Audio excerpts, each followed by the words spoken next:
And half the night. That's what my daddy always says. All day and half the night. Right. Well, so it feels like a Monday. It does. But we had a great weekend. It was stormed a little bit, had a little bit of rain, but we had a good weekend. We started out with Saturday with the DSS walked me home for foster care, and it didn't rain for that. And it didn't rain for that, and that was a good walk, and got everybody through there. I don't remember how many they had signed up. I know at one point they had raised about $16,000 or something like that. Awesome. I'm sure it was more than that by the time it was over with, and I just never did hear a final report, but I know they did very well on that and had about 300 people registered to walk, and so they had a good time there Saturday. I was having a little problem Saturday with my knee and stuff, so I didn't get to walk. But I did go out and direct traffic and do some different things to help them get through town. And but also after that, we went over to the Conahita Park and had Kids Day over there, the Kids Fair. Had a wonderful time over there. Got to sit in the Duncan booth for a while, and kids got to throw. I missed that. Got to throw softballs at me and all Darn. that kind of thing. Myself and Chief Taylor from Andrews, he came down and took part in that also. So we kind of switched in and out. And when I'd get tired, he would come in and sit a while and get dunked. When he get tired, would switch out. And the older I get, I found that I get tired a lot quicker. And I can still handle the dunking, the falling part. That's no problem. But it's crawling back up that ladder and getting back on top. After about 50 times, it starts getting tiresome after that. But we had a good time, and I didn't know we had as many talented kids as we did in the county. We had one little boy. He was probably 9-10 years old, and he went and bought. You could get 6 chances for $5, and he dunked me 6 times in a row. Oh my word! He good got athlete, good arm on him. And so I finally got me a squirt gun. Was trying to squirt the kids as they were throwing, trying to disrupt them so they wouldn't dunk me so much. But that didn't work either. They dunked me anyway. But we had a good time there Saturday and good causes, and we want to do what we can to help our children and to help our kids in the county and let them know that law enforcement is not the bad guy that the media portrays us a lot of times, and we're not the bad guy that's out here hurting people, but we're here for our citizens. We try to do the best we can for our citizens, and we really want our children to know that and to grow up knowing that we're here to help them. And foster care, with the Walk Me Home and all the things they did there to try to help with foster care. We just want to thank all the parents that are out there, the foster parents that will take not only their children and raise them, but other people's children, and try to raise them to the best of their ability, just to give them a hope and just to give them a future where they can go out and be productive citizens. And we know we have a lot of kids in this county that grow up in bad situations, that grow up in bad circumstances, and we just want to do what we can to try to help them and try to help them get on a good path. So I'm very appreciative of those people. I'm very appreciative of the families and everybody that works hard trying to take care of our children here in Cherokee County. One other thing that I do need to mention real quick before we go on is that it's that time of year again. We're seeing all kind of scams coming up, and the phone calls and the tax scams. And I know a lot of times people wonder, why do you mention this every time you get on the radio? Why do you mention these tax scams almost like every week? Because it's every week people are calling about this, and it's almost on a daily basis. People are calling about someone, calling them at home, threatening to put them in jail, and saying they owe money to the IRS and all these kind of different things. And so we want to let people know and understand out there, just recapping a little bit, that the IRS does all their correspondence by mail. If you owe taxes, if there's something that they say that you owe them, they're going to send you a certified letter on that. They're going to do their correspondence by mail. They'll set up appointments by mail and all those kind of things. They will have numbers that you can contact if you wish, but they'll do all their correspondence by mail. They don't call people at home and threaten them and all those kind of things. So if you're getting calls from people identifying themselves as tax agents and that you owe money and they're going to put you in jail if you don't pay them and all this, it's nothing more than a scam. Don't give them any information and just hang up the phone. One thing I saw that was, heard that was really interesting was, yes, you owe the IRS $15,000, and we gonna put you jail. Right. It's like, really? Yeah, very broken English. Yes. and those kind of things. And most of these scams, they do come from either from India or they come from Africa. A lot of the Middle Eastern countries is where a lot of these calls are coming from. So the reason we can't stop it, the reason we can't keep it from happening, is even though those numbers that show up on your phones Even when you try calling those numbers back, they are redirect numbers. They redirect overseas. And so that when the number shows up on your phone, it shows up as a number from the United States, but the call is not coming from the United States. It's coming from overseas. And so, like I say, we can call those numbers back. We can talk with people, but it's redirects, and it's going to India, going to Africa, going to different places. And so, of course, we have no jurisdiction in those places, can't stop them from doing this. And the best you can do is block numbers, but they create numbers and redirect numbers faster than you can block them. So the best thing to do is just hang up the phone and just not deal with them, don't have contact with them, or get your really good loud whistle to blow in the phone when they call. Thinking, the whistle. So, every time they call, just do that and don't fall for the scams, because a lot of times people get scared. We have good law-abiding citizens here in Cherokee County, especially our older generation or older folks, and they want to abide by the law. They want to do the right thing. They want to pay their bills. They want to be good people. And so a lot of times when people think if they've not done something correctly, they want to rectify that. They want to make it better. But a lot of times you don't owe the money. They're just trying to scam money out of you. So don't fall for those kind of things. And also, I just want to say again, because we do see these coming up, is you're not going to win a lottery you didn't register for, and you're not going to win money that you didn't enter into a contest. So when people call you and say that you've won a jackpot or you've won a lottery or you've won these things, don't fall for that either, because they will first tell you need to pay a $50 registration fee, and then it's a $100 fee, and then it's $300 here, and you're one step closer, and before you know it, you're tens of thousands of dollars in debt, thinking you've only got one more step away from these millions, and they'll just keep draining you, just keep taking money. We have people from time to time over the years that come to the sheriff's office to file reports about these, and a lot of times they are tens of thousands of dollars in debt. We've seen people as high as $50,000, $60,000 that they've paid these people before they even reported it, before they even talked to anybody about it. So just remember that you're not going to win money you didn't enter into a contest. You're not going to get jackpots for free. And also, along with these other things, that you have all these emails, especially and text messages of overseas princes and offshore accounts and stuff, and wanting to send you a check and deposit it and send them money back and all that. And those are the same type of scams. They get you hooked. They get you in there until they leave you holding a big check that you're responsible for.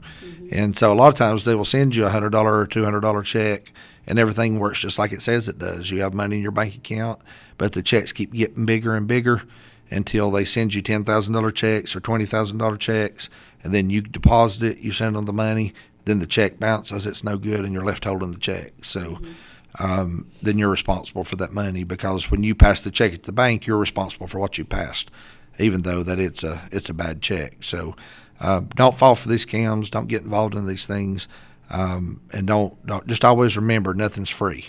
I always tell my kids, especially when they download things off of iTunes or off of Play Store on their phones. A lot of my kids always said a lot of the times, well, these things are free. They're free downloads. I always tell them nothing's free. It always costs something. So probably got a virus, right, or cookies, or something, tracking device, malware, or something. Something's attached to it, or it wouldn't be free. And they're not. People are not there in the business of just giving you free stuff. They're making money some way off of it. And so we need to understand that sometimes we're hoping good things happen to us and we get a lot of free stuff, but it just doesn't happen. So always remember there's a price to pay for any of that stuff. Changing gears just a little bit, we did our budget for the year. We've submitted our budget at the sheriff's office, and we have tried to keep things as low as possible. Our budget didn't change a whole lot from last year. As you know, we trimmed about $800,000 off of the previous year's budget to last year.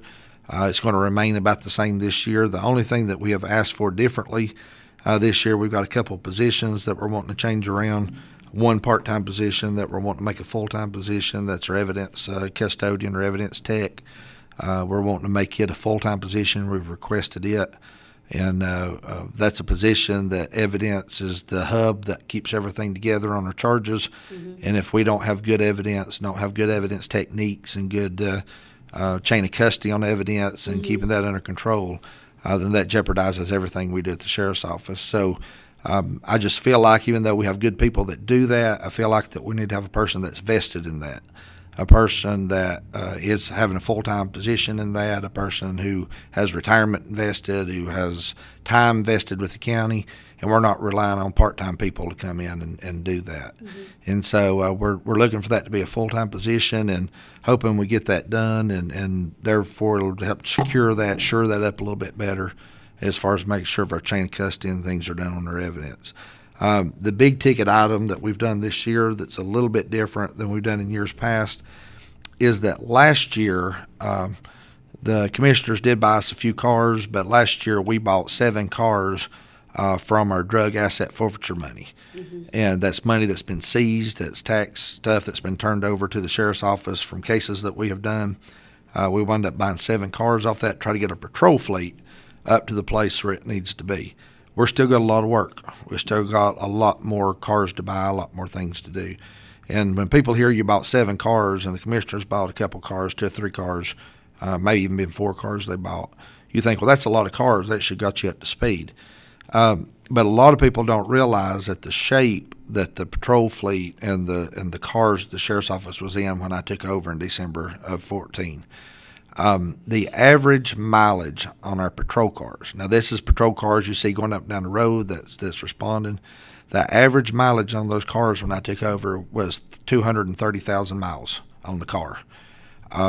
When you think about that, having that many miles on a car, everything starts going wrong. Not only are you looking at replacing engines and transmissions and all those kind of things, but you're also looking at other things that's very dangerous to the officer, such as wheel bearings, tie rod ends, drive shafts, those type of things that if you're driving down the road responding to a call where you're driving at high speeds and you have a wheel bearing goes out, a tire flies off the car, a tie rod end drops, those kind of things, it can be very dangerous not only to the officer but dangerous to the public that's out there also. So we've been trying to get our patrol fleet back to a place that it's usable, back to a place to where it's safe, back to a place where our officers can respond safely and the public's are safe with the officers responding, especially at high speeds. And we have brought that mileage per car down from the average mileage of 230,000 miles per car down to 115,000 miles per car. And so we're getting there. We're bringing that stuff down. And but we've still got several cars that we need to replace, several cars that need to get done. Now, I've said all that to tell you what we've proposed to the commissioners. And I warned the commissioners when we turned this budget in not to have a heart attack and pass out when they saw this proposal. Because it is going to cost some money, it's going to cost some things to do this. But what we've asked for is we've asked that we need 10 cars replaced right now. And we're asking for the commissioners to purchase 10 cars for the sheriff's office. And I'm sure that when you're hearing that out there at Radio Land and when you're looking at the budget workshops and these things, sometimes that causes people's hearts to murmur a little bit when you hear the fact that you're wanting 10 cars at one time. That comes to the tune of somewhere in the vicinity of about $250,000. It comes somewhere in the vicinity of about $250,000 is what it's going to take to do that. However, what we have done, and the reason that we're asking for this, is because we want to go into a fleet management program. We want to go into a program where we are keeping track of every penny spent on these cars, keeping track of every penny that's spent on the fleet. Through our programs at the Sheriff's Office, we do have a fleet management program that was not kept up to the best it could have been previous to me being elected. For example, we were looking at cars, and some of these cars haven't replaced. One of them is 8 years old, and it shows that they spent $170 on that car. Now, you know that in 8 years, you've spent more than $170 on it. You've had change of tires, you've had oil changes, you've had other work that's been done on it, you've had transmission checks, you've had a lot of things that's been done, but that just hadn't been documented. So what we're trying to do now is we're trying to make sure that every penny is documented, where we know what's being spent on every car. At some point in a car's life, there's a crossroad. And in that crossroad in a car's life, you spend more money to maintain that car and to fix that car than you do to replace it. Right. And in the long run, it's cheaper to replace that car than it is to maintain that car. So this is the program that we're trying to develop.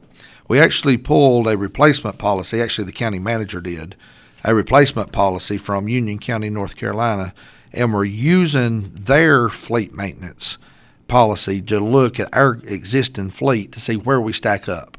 If we were using their policy today, if this is what we were doing, how would we stack up on our cars? And what we found is the cars are rated different ways. One is there's a mileage limitation for patrol. Union counties in particular, their patrol does not exceed 90,000 miles on the car.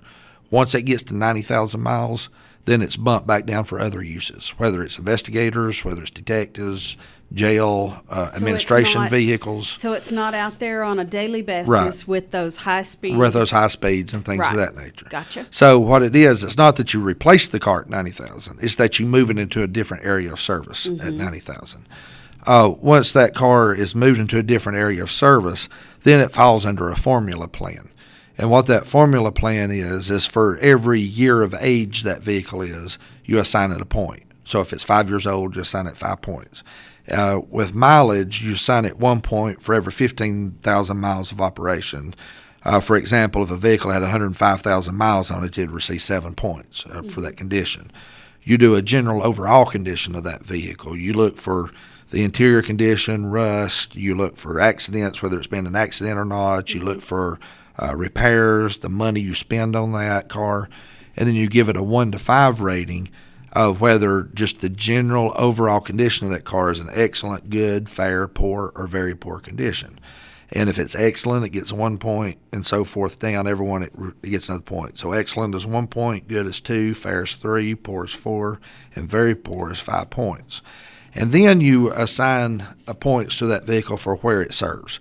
If it is in a patrol fleet, then it gets 5 points. If it's in a detective's vehicle, it may get 3 points. If it's an administrative vehicle, it would get 1 point. And then you have your service repairs, and depending on those repairs and those maintenance costs and all those different type of things, there's different formulas you figure up, and you assign points for those formulas. Now what happens is if the car rates under 18 points, it's considered excellent condition. If it's 18 to 23 points, it's in good condition. If it's 24 to 29 points, it qualifies for a replacement. 30 to 35 points, it needs to be replaced. And anything over 36 point is obsolete or unusable. And what we found is when we went through our existing fleet now, and even though we don't have records, that reliable records as far as repair costs, maintenance costs, all those things in the past, just taking that completely out of it, we found that we have 10 vehicles that's on our fleet now that's either in the needs replacement or in the obsolete category. Wow. That was not even figured in all the factors. But We have several more vehicles that are in the qualifies for replacement category. Probably 10 more that figures into qualifies for replacement. So the point of this is, and the reason I'm telling you all this, is so when we went back and asked the commissioners for these 10 vehicles, our purpose of this is to get to a starting point. To get to a starting point where we can start doing a routine replacement, a routine fleet management replacement program. We can't get to that point if we're already in obsolete categories, if we're cars that's already needs replacement, already obsolete, and things of that nature. So one of the things that we proposed to the commissioners is if we could get these 10 cars, get our patrol fleet the way it needs to be, start running this replacement fleet management program, then the cars that are coming out at the 90,000 or the 100,000, 120, whatever Cherokee County decides is their replacement place there. Once those cars come off patrol, if we have cars, say, in investigations or administration that don't need replaced, they're still in good shape, then those cars that's coming off patrol can go to DSS. They can go to the health department. They can go to building inspector. They can go to these other places to where not only are we benefiting the sheriff's office, but we're also benefiting the rest of the county. We're benefiting the rest of the county departments and official cars that right. aren't going to be run under the intense conditions. Right. That's not going to be running at high speeds. One thing we've also done is these latest cars that we have purchased, and we're continuing to do so, is we've gotten away from the big V8 Hemis, the real fast pursuit cars. We still have a few of those. But we went to those 6 cylinders that are there. Those better cars, mileage. better mileage. They're plenty fast enough. They can catch anything on the road that's out there right now. where we've got crooked roads and hills and curves. You can only go so fast anyway. And it's not like when you're in Arizona and you've got 50 miles of straight road, you know. We are in a place where you can only go so fast. The curve can only take so much. And the cars that we have are very capable of doing that and pursuing vehicles and staying up with vehicles that are out there. And so those vehicles that's coming out of replacement, they're very suited for administration work. They're very suited for going to other departments, going to other agencies within the county. And therefore, when we enter into this program and are doing this, not only in the long run would we save the sheriff's office money on buying vehicles, but we're saving the county overall on money by running this fleet management program. So I'm very excited about this, and I hope we get this off the ground and get it going. One of the thought processes was of not doing 10 cars right now, but doing 5. But my problem is, and my argument to the commissioners in our workshop was that I can look on my list right here and I see 1, 2, 3, 4, 5, 6, 7, 8, 9, 10 cars right now, or more. There's more than that that are in the needs replacement category, or qualifies replacement category. I'm sorry. And then what happens if we only do 5 now? The next year we're going to be in the same shape we are this year. We're still going to need 10 replaced or more. And so at some point in time, we're going to have to bite the bullet and go ahead and get to a starting point to where this will be usable.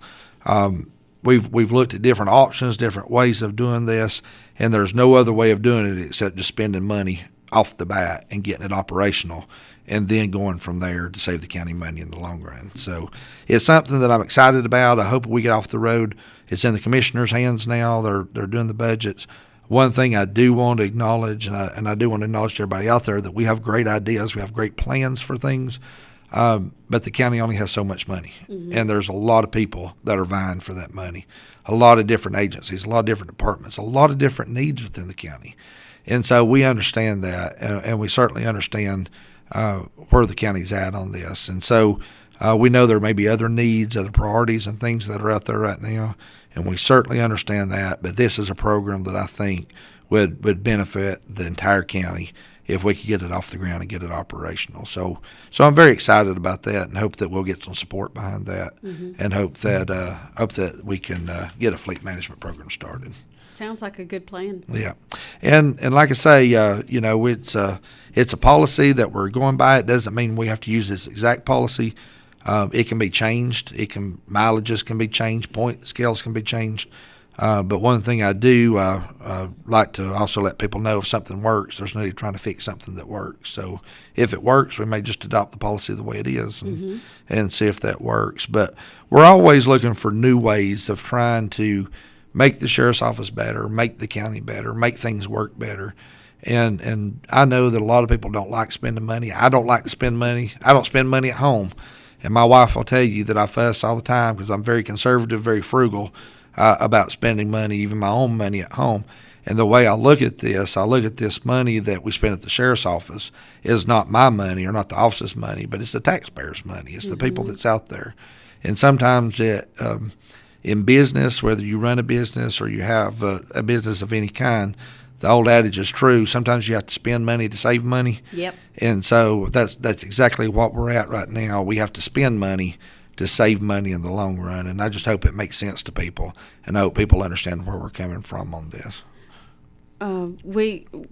Everybody has to set aside so much for, eventually you're going to have new tires.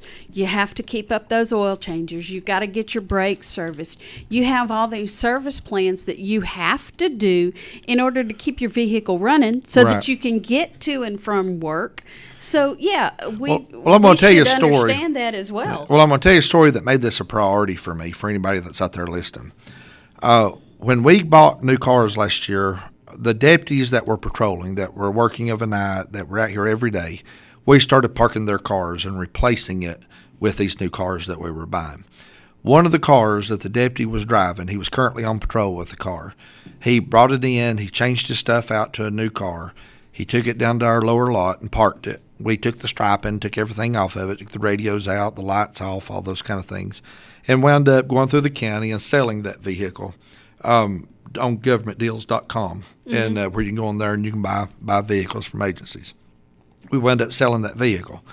A man came and purchased that vehicle. When he left in that vehicle, he only got a few miles up the road, and the wheel bearing went out, and the tire ran completely off the vehicle and out through a thicket. It broke down on the side of the road. And the reason this has become a priority for me is that particular deputy that was driving that car on patrol. What if that next call he had been on had been an armed robbery? Or what if it had been something that required high-speed driving? What if that officer had been driving, approximately 100 miles an hour when that tire flew off and went through a thicket? That officer was one call away from being hurt. That officer was one call away of wrecking and killing a citizen of Cherokee County. And so my point is this, and when we talk about purchasing these cars, it's not a vain thing. It's not something that we're trying to have a good image or look good. This is something that is safety related. This is a safety issue that we're trying to make sure that our officers are safe out there, that they're responding safely, and that the public is safe when they're responding. And so when we think about these things, we think about that incident where that tire flew off of that car, we don't want things like that to happen. We don't want officers responding to things creating accidents or causing trouble for citizens that are out there. And that's why I'm so passionate about this, and that's why I'm trying to get this implemented and get it started now. Because I think just a little bit of prevention is what's the old saying? An ounce of prevention is better than a pound of cure. And so I think if we just do a little bit of prevention, that we can save heartache for people out there later when bad things happen. So that's our goal, and that's what we're trying to do. Awesome. Yeah. All right. All right. Thank you very much. Thank you. Have a great day. You too.